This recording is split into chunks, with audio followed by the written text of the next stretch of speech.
far back.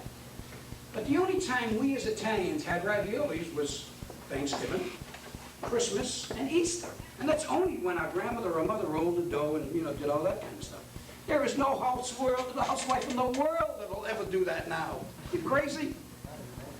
She'll tell her husband, well, even if they could, she'll tell her, if he tells them, honey, my mother used to make raviolis, and geez, I'd love to have you make. Her answer to that will be, honey, you go see your mother. And it's unfair because we demand our wives, we expect our wives to be tennis players, all of that stuff. Okay, so that's part, I guess, of the answer as to why we go from $2 to $6 million, primarily because we're aggressive. We have a big share of market. We give people the opportunity to buy our product. I said earlier, we'd only have raviolis 3 times a year, and those were holidays.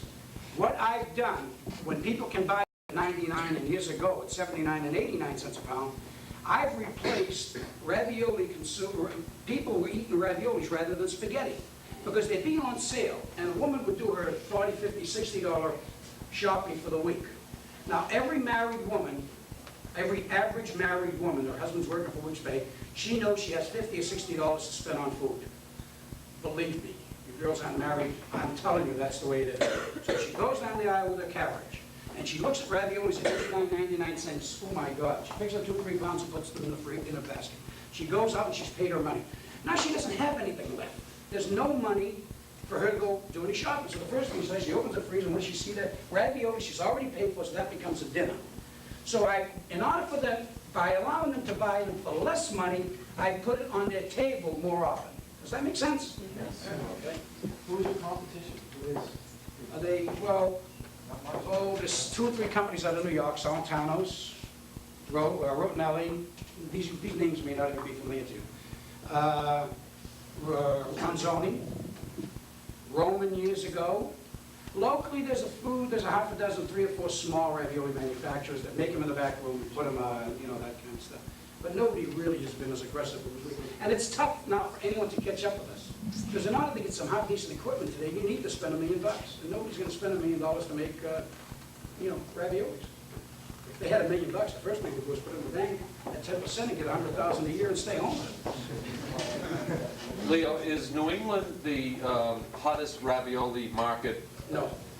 New York is the biggest ravioli market in the world, only because of sheer numbers, because of people. The number of people, I say all of New York, upstate New York and whatever. Boston, Massachusetts is the 2nd largest because of the type of people that are in this part of the country. Namely, a lot of Italians that like ravioli, and they in turn tell their German friends, their Jewish friends, their Greek friends, and Spanish friends, mangia, and that's how they eat ravioli. Okay, there's one thing I do want to cover, because I'd like to, is there another question or any question that, go ahead. What area do you spread it through?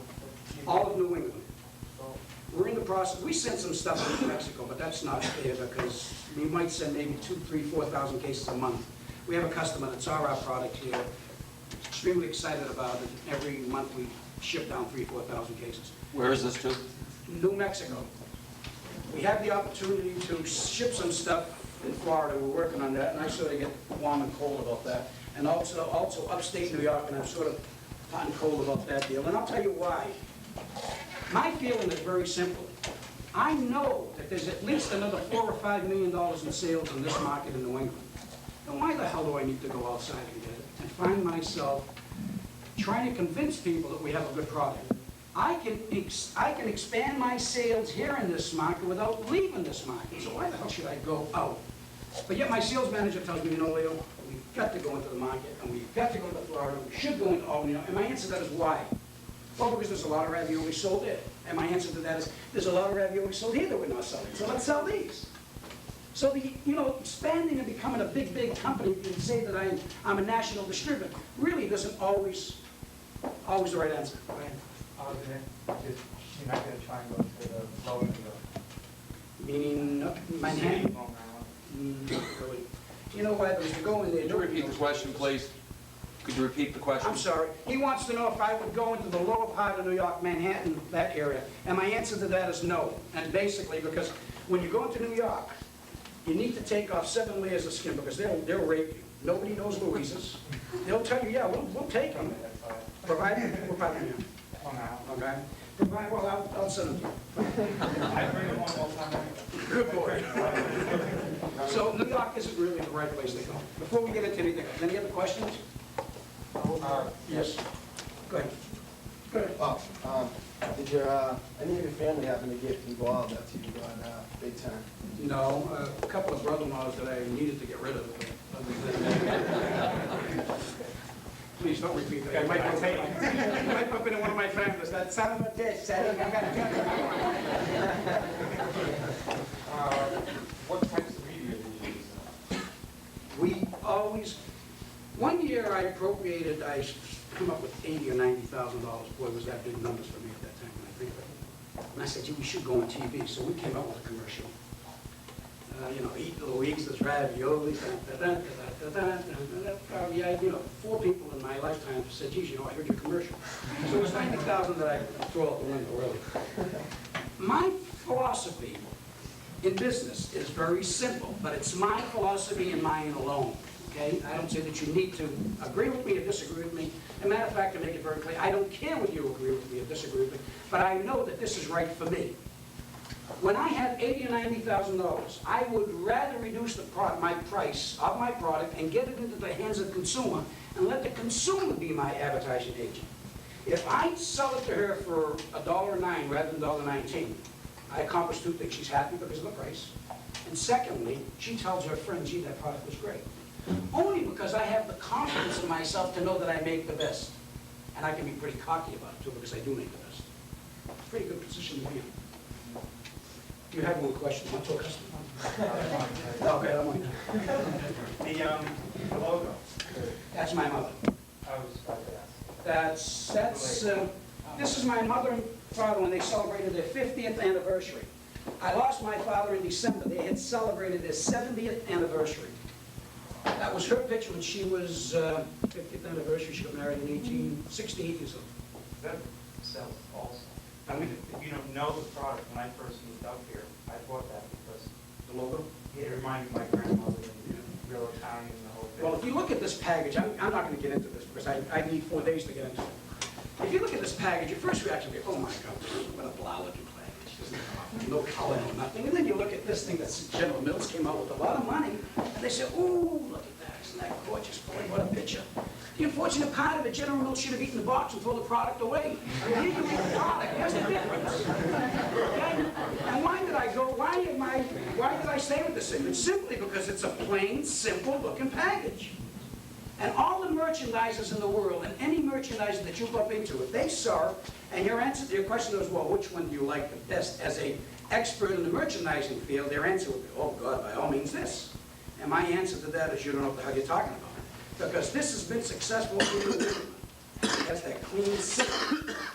Now, there are many items that I need to go this route. I have to. Here, to show the product. And as long as I can show the product, I'll show them. But on an item like this, which we package it is completely different from this. But in any case, I have to show a picture because if I had a window here, there'd be ice crystals on it and it wouldn't be appetizing, it wouldn't be appealing. Any other questions? Because I want to go to one other thing before I leave. No? Yes? Any other questions? Go ahead. How do you say the sales of the meat ravioli and cheese? We sell, for every 10 pounds of cheese ravioli, we sell 1 pound of meat ravioli. Give you an example, we sell 200,000 cases of cheese, and we'll sell maybe 25,000 cases of meat a year. 8 to 1. 8, 9 to 1. Any other questions? Go ahead. Who made the recipe and you keep it a secret? Well, there's no real secret. What it is you start off with fresh eggs and imported stuff and good stuff, and you go from there. Everybody thinks that there's a secret involved. There's no secret to making a good product. If you're home and you say to yourself, geez, I really want a good glass of orange juice, you can do 1 of 2 things. You go to the store and buy a quart of orange juice, or you can cut open 4 or 5 oranges and squeeze them. Now tell me which one you're going to like the best. That's simply what it amounts to. The fresh eggs, which we use, imported Romano cheese, the best quality of flour. And when you put all of those ingredients together, that makes the difference. All right.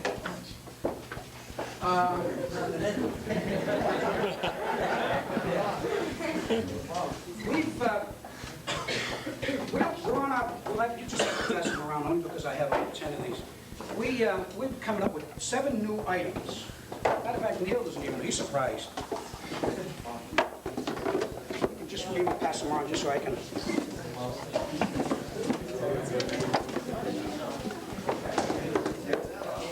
All right, now I assume that everybody. Hey, wait a minute, who's running this meeting? Oh. I assume that everybody in this room at one time has had Stouffer's. Yes? Yeah. Do me a favor, everyone that's had any of Stouffer's product, the lean cuisine and all that kind of stuff, just raise your hand. Okay, at one time, so I'd have to say 90% of you people have had it. And, you know, I look at you guys with the jogging, and you jog and you run, and then you go back and you say, geez, I'm going to have lean cuisine because it's only 300 calories. And that's great, okay? And I'm not being critical of Stouffer's, honestly I'm not. I'm going to tell you what I did with this product and why we'll be successful with this product. And it's not even on the market yet. And I'm going to tell you why I feel that it will be successful because of what I believe will happen to it. Okay? If you look at Stouffer's, and again, I mentioned Stouffer's primarily because Stouffer's is the leader in this business. And the lean cuisines, the low calorie, they sell more cases than anybody in the business. Look at that so you won't fall asleep.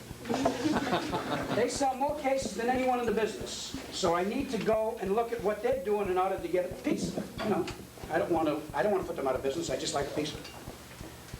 So I decided to come up with a product that I believe would be the best product available quality-wise. Okay? I think I've done that with these 7 items. Am I creating problems for you walking back and forth? Now, if you look at a Stouffer's lean cuisine and you look at the back panel, you'll find that the ingredients is about this long, if anyone's ever noticed it. Okay? There's an awful lot of things in there that really aren't all natural. And I prefer to work with all natural, no preservatives product. I mean, that's the thing that every item we have is all natural, no preservatives. You'll see that all over our boxes. In turn, who's got a box? It all ended up in the back of the room. Okay?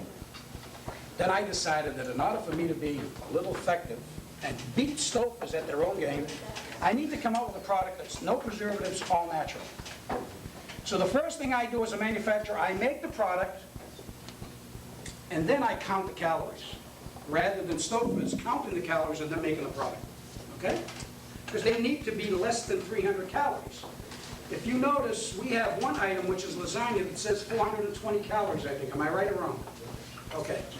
And my philosophy, my feeling is very simple. If this is in the supermarket, and you go in the supermarket as a housewife or a consumer, and you see it's 420 calories, less than 420 calories, the choice is yours. Either you go to Stouffer's and you buy theirs at less than 300, or you buy mine with 420. But you need to know that this is all natural and no preservatives. For you people to jog and aerobics and all that stuff, and then you go home and you eat less than 300 calories of Stouffer's with all of the preservatives and all of the additives that are in there, I mean, you're kidding yourself.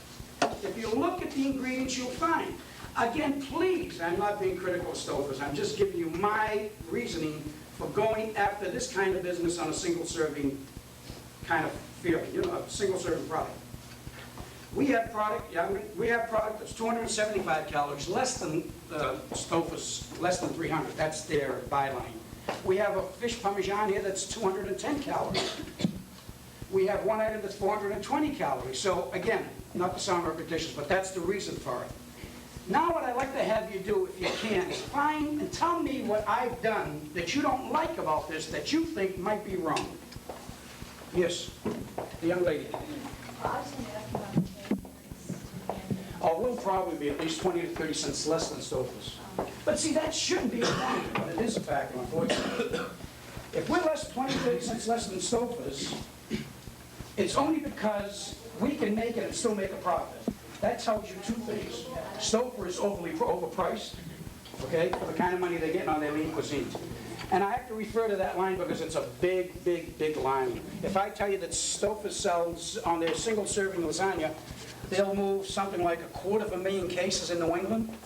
Jeez, I'd like to have just 70,000 cases of that. And then the other items, the fettuccine Alfredo and those kind of numbers. I guess what I could add to that is you'd say, well, gee, how do you go from 2 million to 6 million? How do I go from 6 million to 10 million? Simply by this. Yes, go ahead, I'm sorry. You're saying your ingredients are like all natural. I saw it on the side of the box. Why wouldn't you, if you want to stress that, why wouldn't you put them either, maybe not on the front, but on the back where they'd be more visible? Where you Put can what? have All natural. all natural ingredients. You have your ingredients on the side of the box. If I pick up a box, I tend to look either the front or If you the look, back. yes, No, no, the if you look up ingredients here, themselves. the it'll ingredients say no themselves. preservatives. The ingredients themselves, where you list them on the side of your box. like on the- Oh, you mean near the ingredients, all natural? Good point, fine. My feeling has always been, geez, if the customer's looking at it, she'll never see the ingredients in the case. She's gonna be looking at these in the supermarket this way. So you need to tell her that they're all natural, no preservatives. I agree, but when I tend to pick up a box, I look at that, and you turn around. You're right. You're gonna look for it, you're not gonna really look at You're the right. side. You're gonna look on the When do you back. graduate? Good point, Hillary. No, it's a good point. I have to go back and make that available to the guy who's supposed to do that for me. That's why you want to know when you graduate. You may have his job. Thank you, that's a good point. Any other questions? Yeah, well, who carries your product? Carries Supremes? Every supermarket in New England, every small chain in New England, if it's not there, it should be there. There is an account that we don't have, that we don't sell. Has this line already been introduced? Nope, this line will be running this line the week of the 18th of November. We'll make 4,000 cases of each, and we'll start to make presentations and that kind of stuff.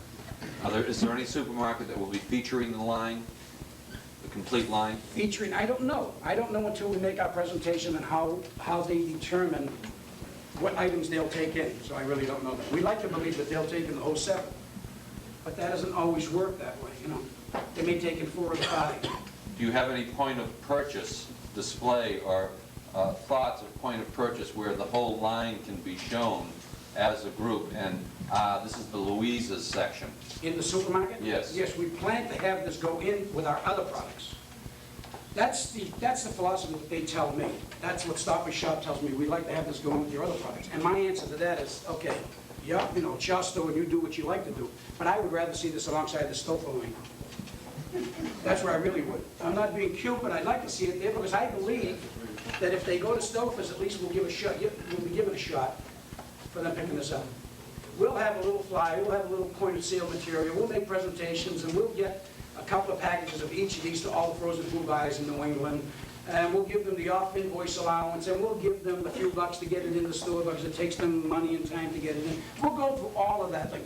It costs me about $25,000 an item to get one of these items into the supermarket throughout the chain, New England, chains in New England. Between the free goods and the off-invoice and the slaughter allowance and all of that other stuff. Yes? Why'd you change the letterhead to blue? Why didn't you leave it red? The letterhead, meaning the logo? Oh, no, we have products that are in red, green, and blue. Red, blue, and green meat ravioli. This one is red. Our biggest ravioli package is a blue box, but the logo is the same, it's just a different color logo. We just decided to put different colors just to maybe separate the different sizes is what it really means.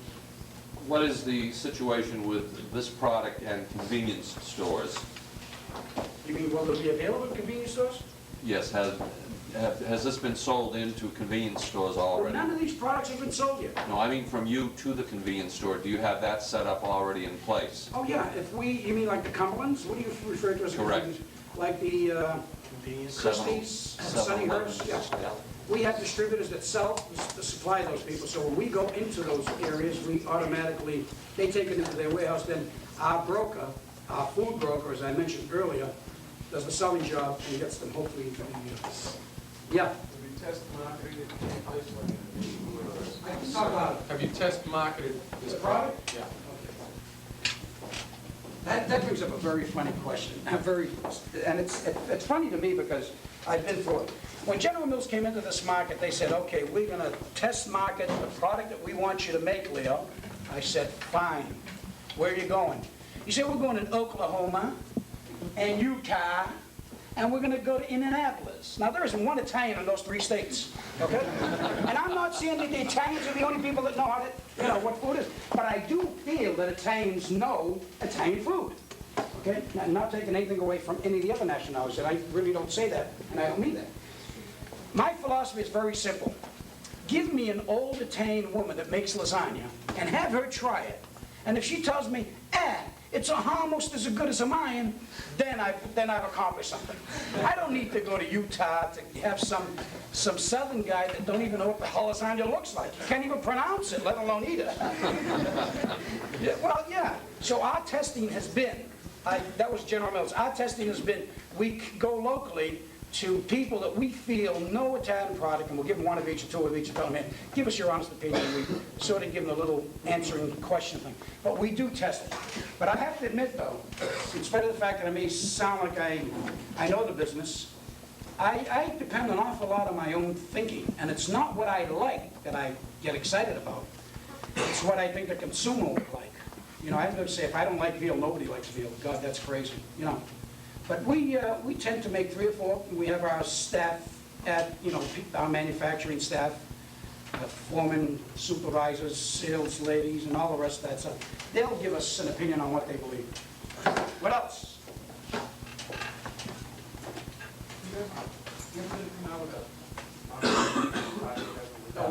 Without the sauce? We do have that now. Matter of fact, we just Repeat the question, please. He wants to know if we're going to come up with a manicotti without a sauce. We have a manicotti with sauce and a manicotti without sauce. We have it both in a package of 4 manicotti, and we just recently come up in the market with a package of 10 manicotti with no sauce, so that people can put in their own sauce. Okay, because I was looking for this the other day on the farm. Some have it and some don't, only because that represents maybe 30,000 to 40,000 cases throughout New England. So some feel that they will give it the space, and some feel that they won't. Where do you buy it from? Which store? Which one? Crosby. Okay, yeah, they may not have it because, and a lot of times it depends on the amount of freezer space they have. If they have big display of freezers, then they'll give it. If they have small, and then they sort of become. Because I wanted it the other day. I make my own sauce. Buy this one. Stop like that. You hear that, girls? Make your own sauce. What else? Any questions? Go ahead. The sale of Louise's product, obviously, at this point, looks like it's going direct to the consumer. What about do you do sales to institutions, restaurants, hospitals, bulk sales? I can't have to use the word I decided that I was going to go retail and not institution. There are 2 phases of the business. People do both, okay? My feeling is very simple, that when you go institutional, and I was to sell North Shore Community College manicotti, and you guys would have them for lunch, you really would never know in the cafeteria whether they were my manicottis or someone else's. So now the buyer back there gets a little cute. He says, well, geez, Louise's is 13 cents each, and I can buy it for 10 cents each. So he'll go and he buys somebody else's institutional manicotti for 10 cents.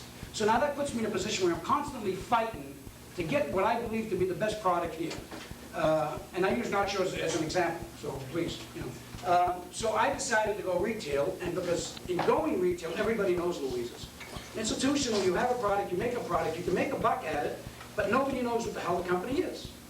And because of that is the reason why General Mills knocked at the door and asked me if I'd be interested in selling, because we have established 75% share of market. We've done all of that, you know? So we do maybe 2% sales in institutional. We sell Caruso's Diplomat, all their raviolis for all their functions. We'll sell maybe a half a dozen restaurants product. We have a little job with a distributor that takes care of it. We don't fool around. We don't do it. And Slombardo South, every time they have a ravioli, they'll have hours, functions, that kind of stuff. The hotels, they tend to use the already pre-cooked, you know, guamo, the tossed over, that kind of stuff. Any questions? I think that sort of, am I right or wrong? Did I do it? Say nothing about your restaurant. Oh, please, let's not get into that. No, I opened up a restaurant. Do we have time? Okay. I opened up a restaurant under the name Louise's a year ago, this month, November. And the reason I opened the restaurant is because I always had the desire to be a restaurateur. As a kid, I did own a restaurant. I had a little hamburger slop joint, you know, one of those grilled things, and I was good at it, too. I remember flipping the eggs over the end of the floor, and the guy was looking. I picked him up, whatever the dish was on. I'm only kidding. It's not my style. So I decided, okay, now I have a great idea. I want to go in the restaurant business. I'm going to go in the restaurant business. I'm going to call it Louise's Ravioli. I'm going to have a room about the size of this with all windows and all glass, and I'm going to have people manufacture and show raviolis coming off the machine and dough coming in and all that kind of excitement, which will make people say, "Ooh, look, we're eating that." You know, you sit down and eat it, and the idea was great. And I do come up with a few losers. This happened to be one of them. The idea was great. The one thing that I did forget was that in order to do that, you need to have completely conscientious people doing it. Your manager, your chef, your assistant manager, and your chef. At this point in my life, I wasn't about to stay there and start feeding dough through the machine to make noodles. Just that I had too many busy things. My bread and butter is Louisa's and not the restaurant.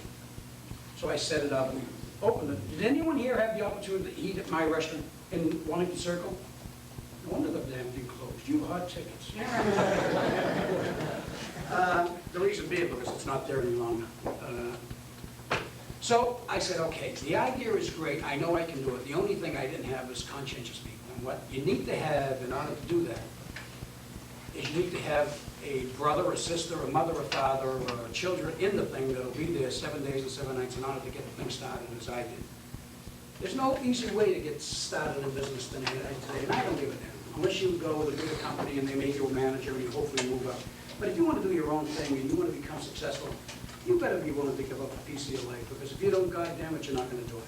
You've got to put in the time. You've got to be devoted, conscientious. If you're not, you'll just be a hamburger slinger all your life. You've just got to. And don't tell yourself that sitting here and graduating from Nacho Community College is going to do it for you. It will. It's great. And there's nothing more important than having knowledge. I'm a great believer of that. But there is also the school of hard knocks. There's common sense that needs to be applied.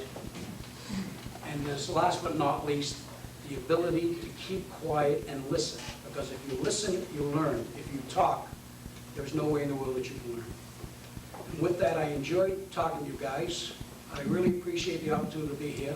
I get a lot of fun out of doing this because I look back and I say to myself, that little hotshot from the North End left the North End, family of 11, quit in the 8th grade, and he's talking to all of these great people. Thank you very much for listening.